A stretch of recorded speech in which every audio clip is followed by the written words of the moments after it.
BJP নেতার সাথে এক মঞ্চে তৃণমূল নেত্রী, আর যা নিয়ে শোরগোল জেলার রাজনৈতিক মহলে। এক মঞ্চে গেরুয়া শিবির ছেড়ে আসা বর্তমানে তৃণমূল নেত্রী তথা বাঁকুড়া জেলা পরিষদের কর্মাধ্যক্ষ সুজাতা মণ্ডল ও ওন্দার বিজেপি বিধায়ক অমরনাথ শাখা। সোশ্যাল মিডিয়ায় ভাইরাল এই ছবি ঘিরে উঠছে প্রশ্ন, তাহলে কি তিনি বিজেপির সাথে যোগাযোগ রেখে চলেছেন? এমন গুঞ্জন উঠছে জেলার রাজনৈতিক মহলে। আপাতত উত্তরটা অধরা বাঁকুড়ার রাজনীতি সচেতন মানুষের কাছে। বিজেপি নেতার সাথে এক মঞ্চে তৃণমূল নেত্রী, আর যা নিয়ে শোরগোল জেলার রাজনৈতিক মহলে।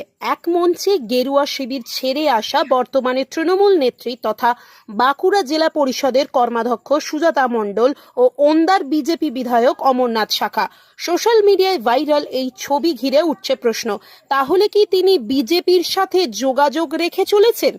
এমন গুঞ্জন উঠছে জেলার রাজনৈতিক মহলে। আপাতত উত্তরটা অধরা বাঁকুড়ার রাজনীতি সচেতন মানুষের কাছে।